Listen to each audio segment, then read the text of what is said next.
So I would encourage you to find a comfortable seat, something that will allow you to come fully present into this moment and into this space right now together. You might close your eyes if that facilitates your inward movement. And if not, you can find a soft gaze on the floor or the table in front of you. And let's just have a few moments of silence to start us off.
Slowly blooms the rose within.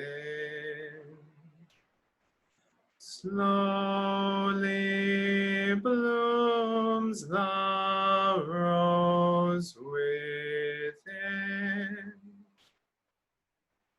Slowly blooms the rose within. Slowly blooms the rose within. Slowly blooms the rose within. Slowly blooms the rose within. Slowly blooms the rose within.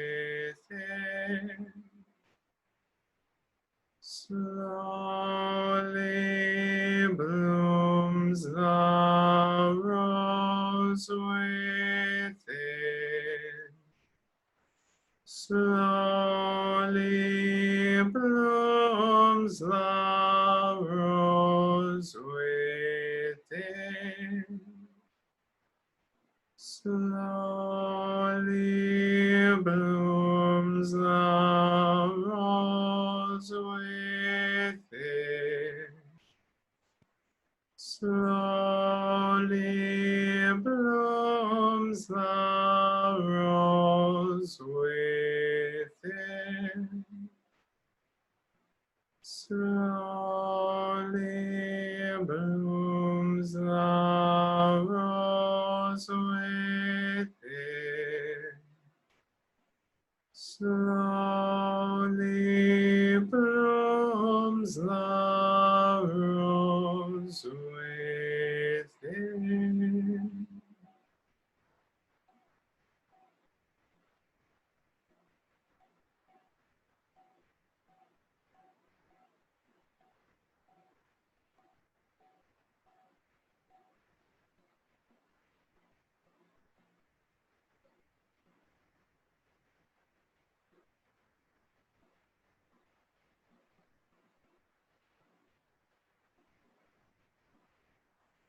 Amen. Our talk today is called A Long, Loving Look at the Real. And we're going to get into some discussion about contemplation and how that relates to our craft, which is, of course, what we've been talking about for 2 days now, but we'll talk about it from another angle today. And I love that chant. The words, if you didn't catch them, were "slowly blooms the rose within." It's a reference to a Hafiz poem that I can't quote from memory, nor do I have it written down in front of me. But it's something to the effect of how did the rose let go of its fear in order to bloom? And the answer is the same as any being. It felt the encouragement of light against its body. Or the encouragement of the sun against its body, something like that. And I find that to be the perfect image for the contemplative life, the faithful life, is slowly in the sunshine, in the light of God's love for us, we slowly, slowly, slowly unwind and allow ourselves to blossom. So that's a wonderful chant for that kind of thing. The definition of contemplation that I work with and that I use in retreats and writing and that sort of thing is that contemplation is a long, loving look at the real. And that may be different from some of the definitions of contemplation that you have encountered before. It's certainly different from the way that a lot of folks talk about contemplation. Notice I didn't say contemplation is meditation or prayer or staring at your navel or anything like that. Though it might involve some of those things. It might involve prayer, it might involve meditation, but contemplation is really something that's much larger than a particular practice. Contemplation is a way of being. It's a stance toward the world and toward ourselves as a part of the world. So again, the definition that I use is contemplation is a long, loving look at the real. So let's break that down a little bit. The first piece of that is that it is the long piece. Contemplation is long. It's not something that happens overnight. It's not something that, I snap my fingers and, oh, now I'm in contemplation.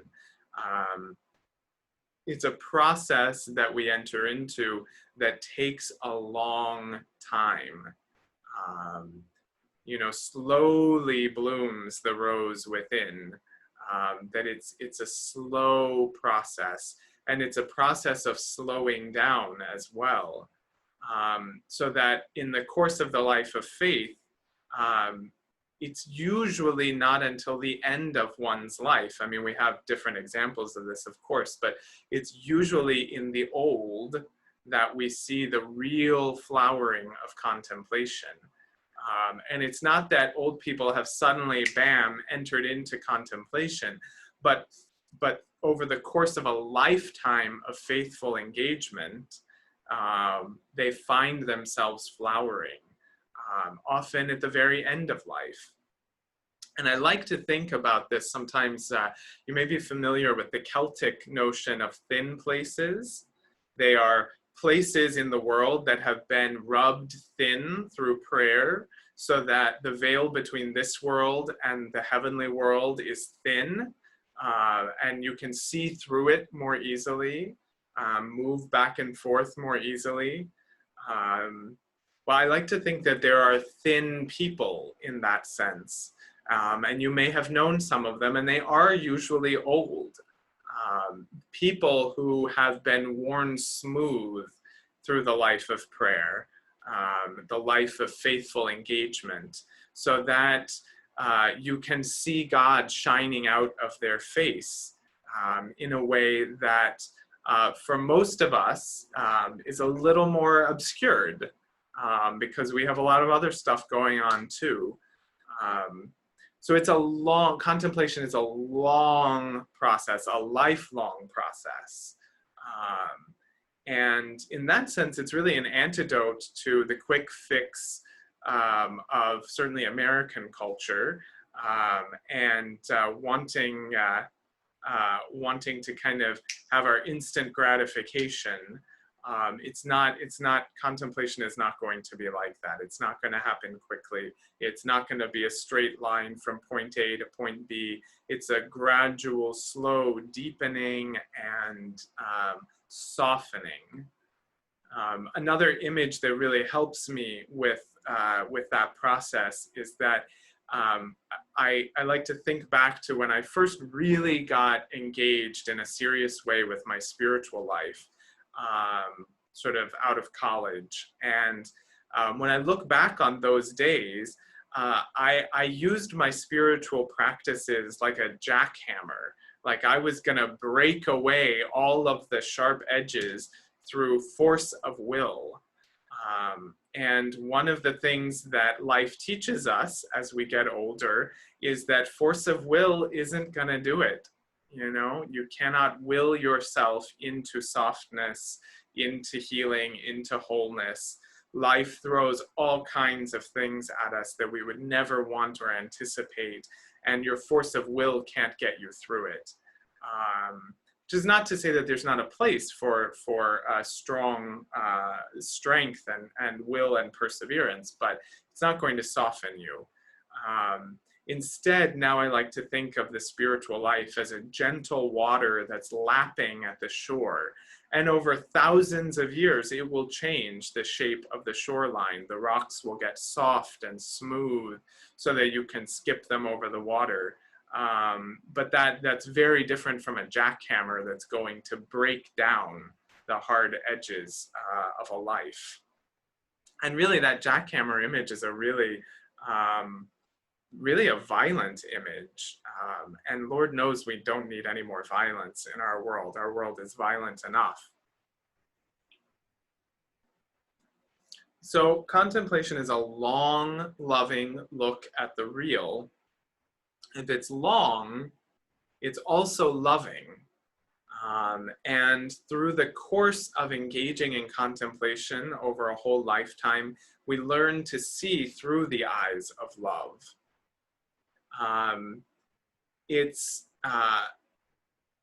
Actually, I'm finding that I'm wanting to stop and move to the gaze part and come back to the love part. So I'm going to follow my intuition on that one. We'll come back to the love piece and the eyes of love. But it's a long, loving look at the real. So contemplation involves looking. It involves gazing. And there's this story of this old woman sitting in church and just sitting there and staring ahead of her in this empty church. And the priest comes into the church and he sits down next to her and he says, "What are you doing?" And she says, "Oh, I'm sitting here and looking at God." And the priest says, "And what is God doing?" And she says, "God's sitting here and looking at me." We can make contemplation very, very complex, but it's really that simple. It's really about sitting and looking and being looked at. So contemplation is both about seeing and about being seen, right?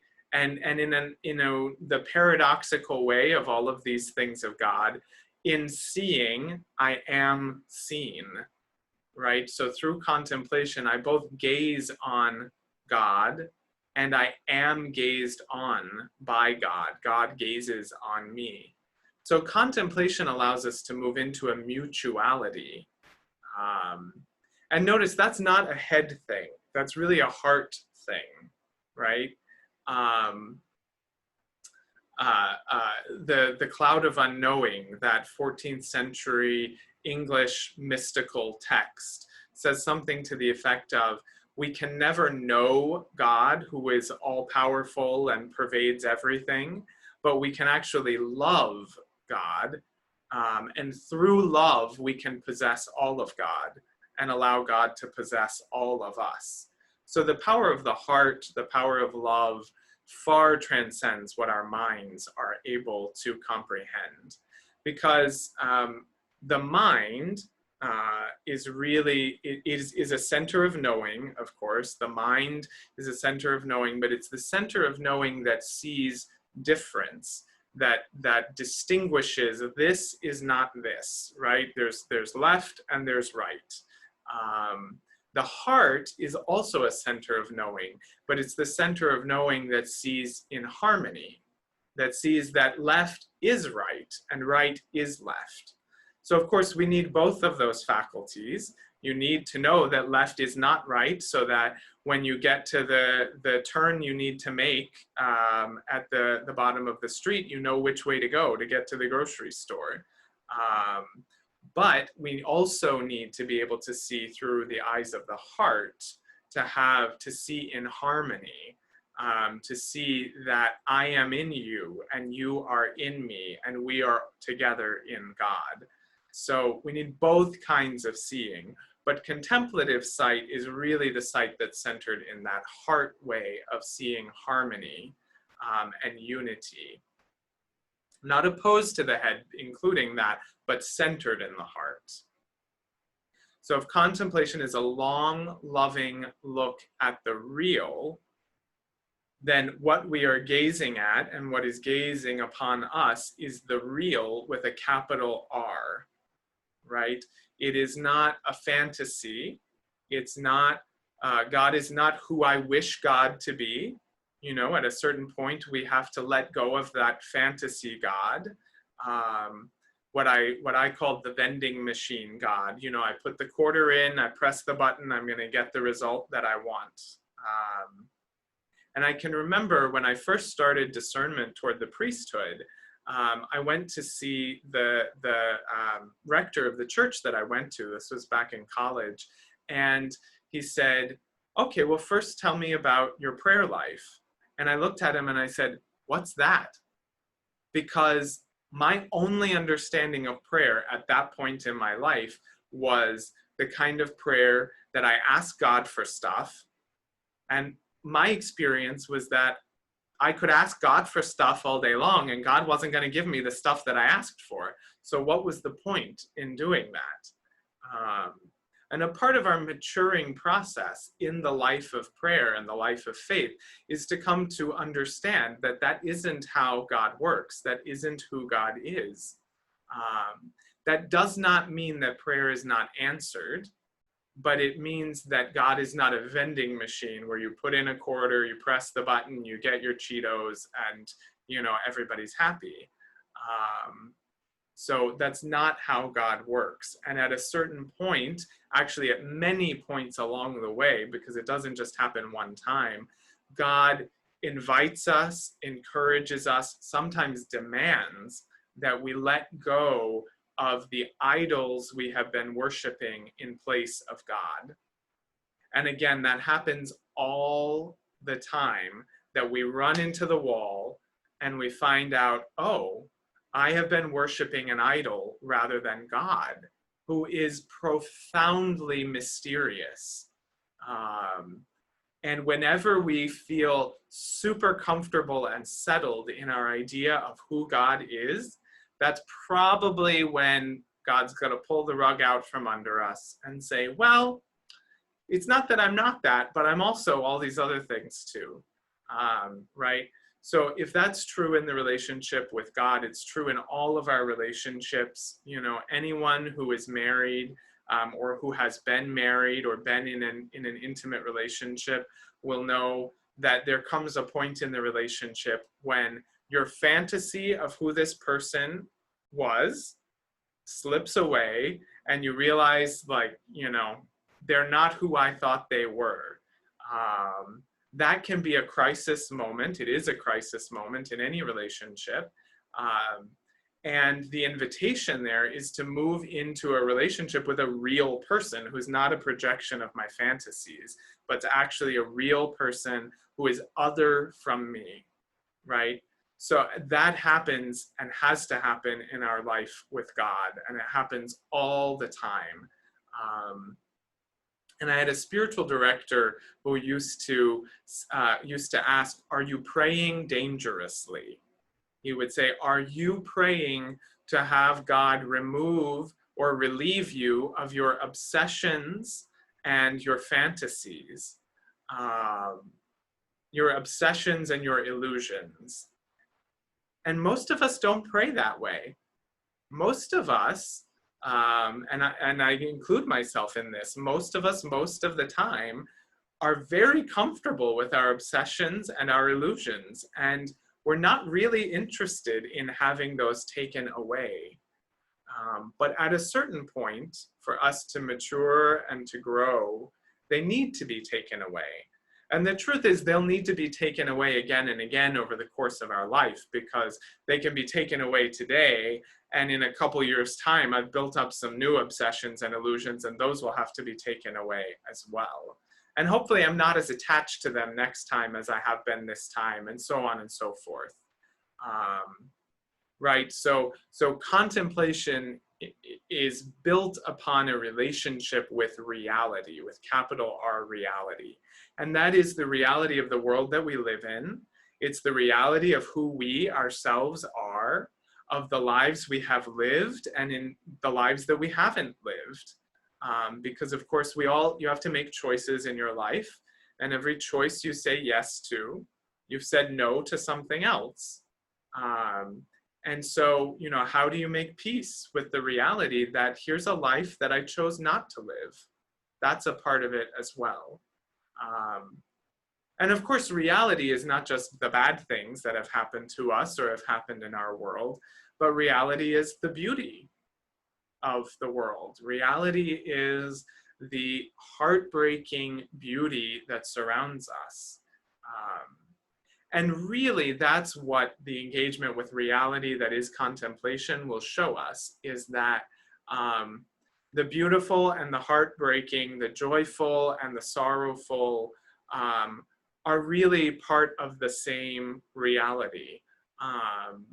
And the sorrow lends depth and beauty to joy, just as joy softens sorrow so that we can endure it. And no life is all one or all the other. They're woven together.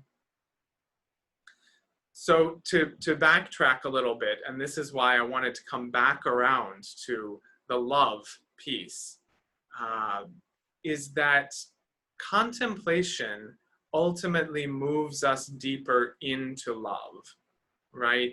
So you could have any kind of gaze you can imagine, or long look at the real, right? You could look at the real and you could be really angry about it. You could look at the real, you could be really sad about it. You could be really happy about it. You could be whatever, right? But through the process of contemplation, we actually come to love reality, right? We come to love both the heartbreak and the joy, right? When we can see that they are part of the same thing, part of the same movement, then we've actually entered into real, deep, abiding love. So I had somebody ask me the other day, planning a retreat for a parish group in the fall, and this committee wants to talk about the mystics, and one of them said, for instance, like, how can you say that all shall be well? Look at the world around us right now, right? But through the eyes of love, we can say that not only will all be well at some point in the future, but in the eternal now that we're in, everything is already fundamentally well. Now, that doesn't mean that there aren't things that need to be changed, right? That's not what I'm suggesting here. But it does mean that seen through the eyes of love, God is already working out God's plan of salvation, as the traditional language would put it. And this is what the monastic tradition calls holy indifference, or apatheia, which is the Latin term for it. Holy indifference is the trust that whatever things look like, on the surface, God is at work. God, that these are, in the language of the scriptures, the birth pangs of the new creation, right? And I've been reflecting recently for a sermon that I'm putting together for next week. The phrase keeps coming to me, where there's death, there's hope, right? Because I certainly hope that the world we live in today is not the world we're living in next year, 10 years from now, 100 years from now. The cycle of death and rebirth, of course, is at the heart of Christian spirituality, right? So seen through the eyes of love, we see that death is not final, that death is necessary, death is good, that there is hope within that, right? But it's not just that through contemplation we see with the eyes of love, but actually we are seen with the eyes of love. And perhaps we can come to see ourselves through the eyes of love. In being gazed upon, in entering it even partially into God's gaze upon us, we can come to see ourselves in a different light as well. And you know, most people think that, and I fall into this category too, most of us think that we have to work really hard to become good. And what we don't realize is that we're already good enough, that we're never going to be good in the sense of perfect, without flaws, without hurts, without pain, without any of those kind of things. But that God is already as fully in love with us as it's possible to be. It's we who need to get on board with that. It's not that God needs to be brought on board with that. So you know, all of this seen through the eyes of love is seeing the harmony, seeing that all is fundamentally already well. And again, that's not to say that there isn't pain, that there isn't injustice, that there isn't oppression, and that it's not our place to work for a better world, because it is. But when we can see that we're already as deeply loved as we can be, then we're able to work for a better world from a different foundation.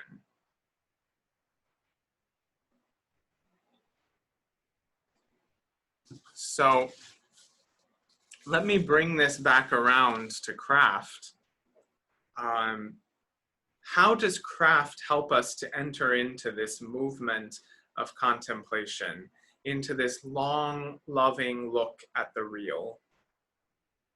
Well, I think one of the most fundamental ways that craft moves us into contemplation is through the encounter with beauty. And we've touched on this just a little bit in some of the reflection time after, I think it was the first meeting 2 days ago. But the encounter with beauty is a deeply, how do I want to put it? The encounter with beauty is the encounter with goodness itself. And I come back to this phrase that a friend of mine used to use. You know, he was very quick to fall in love with the next person that he was dating. And he would say, they convey me to myself. And, you know, he was a little melodramatic, of course, because this happened all the time. But I love that phrase of being conveyed to oneself. That is what happens in the encounter with beauty. We are taken outside of ourselves, right? Just think of the most, just right now, take a moment and think of the most beautiful thing that you have seen recently. Something small or something large. And what happened in that moment?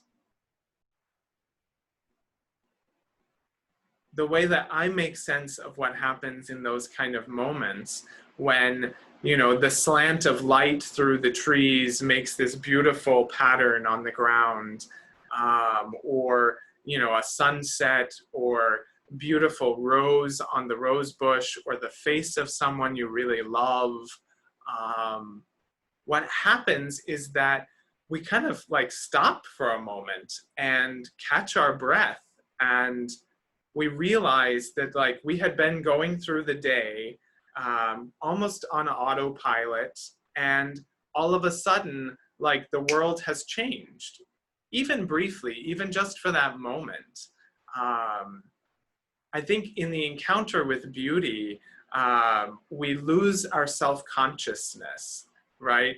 By which I mean that we stop thinking of ourselves and we're focused in on something that is totally other than we are. And yet, in that otherness, we find that there is a mutuality, a mutual indwelling, right? So when you're gazing at a beautiful painting in a museum or in your home or a friend's home or something, sitting there and just staring at that beautiful thing, you're taken outside of yourself, and you're also simultaneously brought more deeply into yourself. That's what happens in the encounter with beauty. Most of us craft these days not for utility, but for the sake of beauty, right? Even if our finished objects are not going to hang on museum walls, even if they're not to anybody else's taste, right? I'm not talking about taste here. Most of us craft because, at least in large part, so that we can make something that is beautiful, so that we can spend time with a beautiful object, both in the making of it and then afterwards as well. For me, that's the story of the quilt I have behind me today. The colors don't come out as well on this screen, but this quilt is something I made with all out of William Morris fabrics, and I made it because I love William Morris fabric. I think it's so beautiful. And I put together the quilt, and everyone I have shown it to has said, oh, that's not really to my taste. It's too busy. There's too much going on there.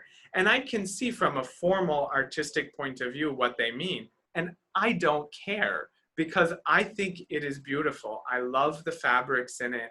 I love looking at them. I love tracing the patterns in them. I loved every minute of cutting them out and putting them together, because I got to be surrounded by these really beautiful colors and patterns. And at the end of the day, I always knew it was a quilt for me. It's not a quilt for other people. So I'm not talking about taste here, but I'm talking about the power of beauty to bring us into a deeper harmony, and really just into joy and pleasure, So I think one of the things that's important to point out about beauty, to bring it into the spiritual and the theological context, in the story of creation, in Genesis, it goes, God created the heavens and the earth, and it was very good, right? God said that it was good, it was very good. The word good is used over and over again. And of course, that happens again in the New Testament as well, when you talk about Jesus, the good shepherd, right? And in both instances, the word that we translate as good can also be translated as beautiful, right? God created the heavens and the earth and called them beautiful, and they were very beautiful. Jesus said, I am the beautiful shepherd. And what I take from that is this sense that beauty, true deep beauty, as opposed to glamour, I'm not talking about glamour, but true deep beauty is good, is inherently good. And being in relationship with beauty draws us into relationship with the good. When we can see the beautiful in ourselves, we see that we are good enough. And when we can see the beauty in another person, it's similar. And so that's the power of beauty, to really draw us into the heart of God and to see ourselves and our world in a different way. In the encounter with beauty, we both see and we are seen at a deeper level. I have a poem to share on this, this subject. Let me see if I can find it here. And I'm going to end with this poem as a kind of closing prayer for us. Although knowing me, I'll probably talk for a few more minutes after I read it. But so this is from Rilke, and it's called Archaic Torso of Apollo. It's in the essay that I've put on the website for you. We cannot know his legendary head with eyes like ripening fruit. And yet his torso is still suffused with brilliance from inside, like a lamp in which his gaze, now turned to low, gleams in all its power. Otherwise, the curved breast could not dazzle you so, nor could a smile run through the placid hips and thighs to that dark center where procreation flared. Otherwise, this stone would seem defaced beneath the translucent cascade of the shoulders, and would not glisten like a wild beast's fur, would not, from all the borders of itself, burst like a star. For here there is no place that does not see you. You must change your life. For here there is no place that does not see you. You must change your life. That is the power of the encounter with beauty, the encounter that our craft can take us more deeply into. That these seemingly inanimate objects, through a loving gaze, can actually see us again. And in entering into that mutuality, we realize that we have to change our lives. That makes it seem like this big dramatic thing, because it can be a small thing as well. Maybe what we see is that our lives are already changed simply in the act of being gazed upon and in gazing. That in that mutuality, already something has shifted, something is different.